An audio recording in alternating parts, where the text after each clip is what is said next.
Hi friends, நாம் வந்து ஒரு ஸ்வீட் பண்ண போகிறோம்.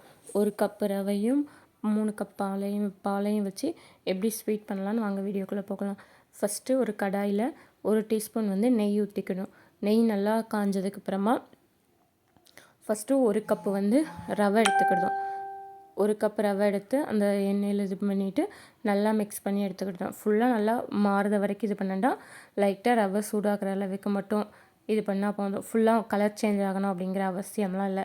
லைட்டாக மட்டும் நல்லா வறுத்துட்டு ஃபுல்லாக நல்லா மிக்ஸ் பண்ணிவிட்டு 1 கப் ரவைக்கு வந்து எந்த இதில் எடுத்தோமோ அதே இதில் 3 கப் வந்து பால் எடுக்கணும். நான் வந்து ஒவ்வொரு கப்பாக பால் ஊற்றிட்டு அதை நல்லா எல்லாத்தையும் மிக்ஸ் பண்ணி எடுத்துக்கிடுறேன்.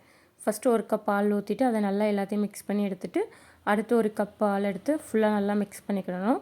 அடுத்து இன்னொரு கப் பால் ஊற்றி அதையும் நல்லா எல்லாத்தையும் ஃபுல்லாக மிக்ஸ் ஆகி ரவை வந்து ஏற்கனவே வறுத்துருக்கோம், அது கொஞ்சம் சீக்கிரம் வந்துடுமோ அந்த அளவுக்கு நல்லா இது பண்ணிவிட்டு அப்புறம் எந்த கப்பால் எடுத்தோமோ ரவையை அந்த கப்புக்கு 1/2 கப்பு வந்து சர்க்கரை போட்டுக்கிடுதோம். அதை போட்டுட்டு அதை நல்லா கிண்டி விட்டுக்கிடுதோம். நமக்கு வந்து கலர் சேர்க்கணுன்னா சேர்த்துக்கலாம், இல்லைன்னா வேண்டாம். நான் வந்து லைட்டாக பொடி போட்டிருக்கேன், கலர் பொடி போட்டு அதை நல்லா ஃபுல்லாகிற வரைக்கும் கிண்டிக்கிட்டே இருக்கணும். 1 ஸ்பூன் நெய் ஊற்றி நல்லா கிண்டினோம்னா ரெடி ஆயிடும். வாங்க சாப்பிட்லாம்.